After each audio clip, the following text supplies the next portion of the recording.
One process, there is no one process that can turn around a business, first of all. But if I really, really have to choose one, I think in relation to the previous question, if I want to get the right people on board, I think it's going to be recruitment. I think it's the most critical function, one of the most critical functions in a company. It's basically the people you let in. Because people think you're going to hire someone in a month, you're going to hire someone in 2 months. It's not the case. Personal experience to find the right guy or the right woman, basically the right person, is going to take you 3 to 4 months, right? And if you don't ensure the right person gets in your company, you've wasted those 3 to 4 months, and then the onboarding time, basically you lost 6 months, right? So damage control is going to be super expensive, and it's going to set you back. I am amazed when I read job descriptions or job posts. A person with 3 years experience in this division. Guys, how do you know what has he learned or what can he do? This has to be about skill sets, about behaviors, about the kind of person you need. When we hire, I've got the persona of the person I need, right? I need people who are more responsible. I need people who are, for example, if I'm hiring for sales, I need people who are good with people, right? If I want to hire for skills, I want to make sure he understands how to do these skills, and that's what I'm going to test for. I don't care how much time you spend in the industry. You're going to spend 1 year, 2 years, 5 years, or 10 years, but if you can't do the job, you can't do the job. That doesn't ensure that I get anywhere. Recruitment is the single most defining factor of how fast or slow you go, right? And your job descriptions, your hiring practices have to ensure that you get the right skill set, the right person, the right behaviors, the right qualities.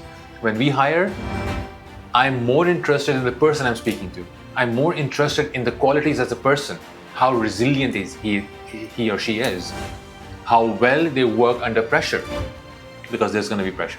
You work with me, there's going to be pressure all the time. All right? So I am more concerned about the person behind the CV. The CV tells me about what you've done. I don't know if you've done that or not. Some people overstate things.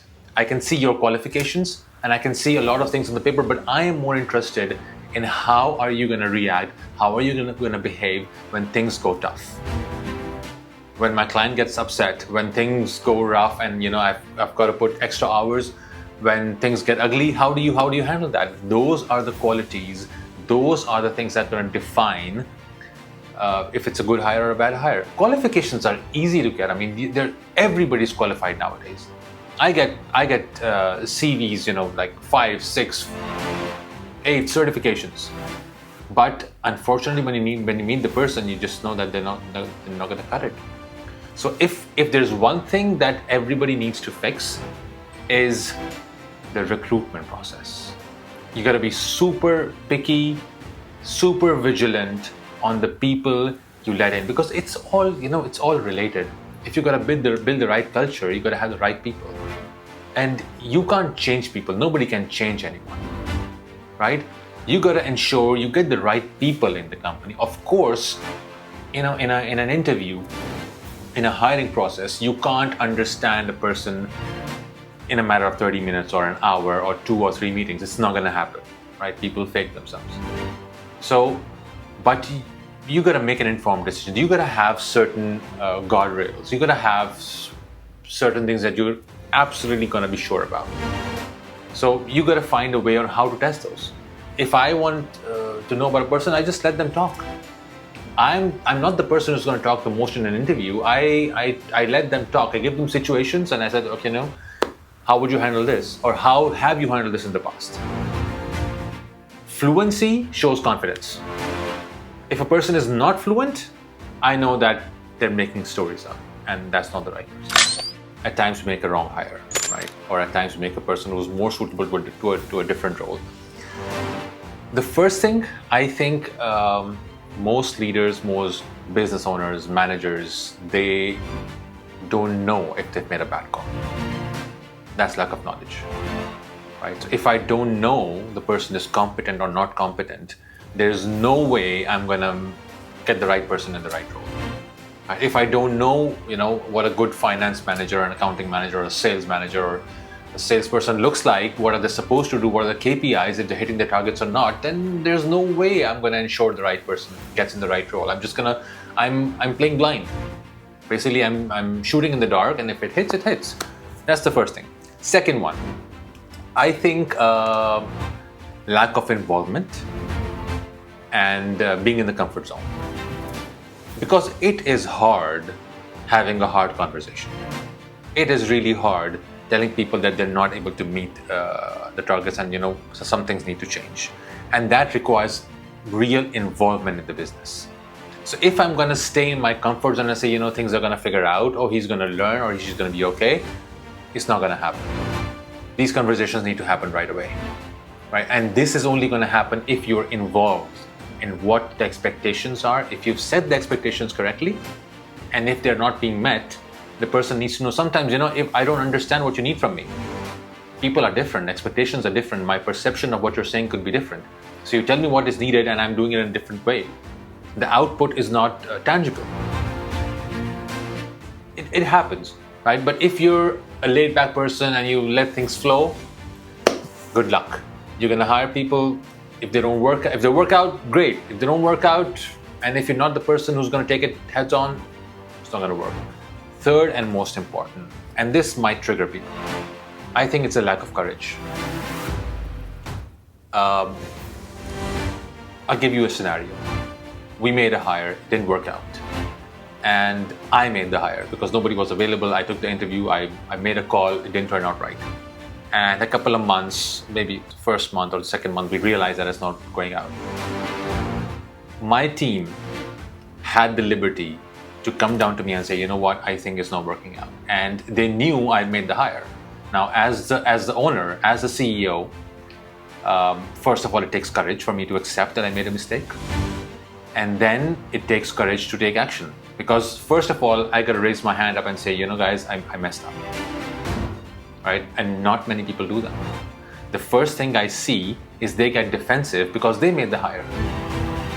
As I said, nobody can make a perfect hire. Nobody can make a perfect decision. You got a half an hour, you got an hour, you got a couple of days to decide. You make a wrong call, it's fine, guys. We make mistakes, we move on. The only thing I'm concerned about is do not repeat the mistake. What you've learned from this experience, move on, don't replicate, that's a win. So you got to be courageous in the fact that, yes, I made a mistake. Okay, what are we going to do about this? As long as you're willing to take action, if you're not ready to rectify the mistake, you're going to be stuck with that person for a long time. And he or she is going to damage the business. And damage the business is basically damaging the team, damaging the entire company. So if you're willing to, if the cost of lack of courage is bad results, you choose. How difficult is it to accept a mistake? What is the purpose? The purpose is to protect your false image, or the purpose is to grow the business. If the purpose is to grow the business, I'm going to take it heads on. I'm going to say, you and I messed up, and the best thing I can do is not repeat this again. The one thing I talk to my team about, if things go wrong, I'm not concerned about what happened. The only thing I'm concerned about is what did we learn? And how do we ensure we don't repeat this? That's it. If we got these two lessons sorted out, I'm happy moving on. We lose a client, we lose a deal, something went wrong, something was burning and was not looked at. Somebody dropped the ball. We're humans, we drop balls. Right? We make mistakes. There is never going to be a perfect hire. There's never going to be a perfect resource. The only thing is, what did we learn, and how do we ensure it doesn't happen again? And this takes courage. And if I have a leader if I have a manager, if I have a head of department who doesn't have these traits, I'm sorry, we're not the right fit. I need people who can take things head on, who can confront the brutal facts, the realities of the business. They make a mistake, accept it, rectify it, move on. So I think these three reasons define why we do not end up with the right people in the right jobs. Because first of all, as I said earlier, it's a recruitment mistake, right? We did not have the right parameters, the right checkpoints, the right mechanisms to ensure that we got the right person in the right job. And once they're in the job, moving them is a nightmare. In many companies, moving a person or letting them go is a nightmare. So if there are so many barriers to moving people around, then you're stuck with it. Great, good luck. So yeah, that's all from my side today. So I think, guys, I try my best to answer these questions according to my knowledge. I hope these were valuable, insightful. If you've got questions, you've got comments, please write them down. I'll try my best to answer them to the best of my ability, and stay tuned for more.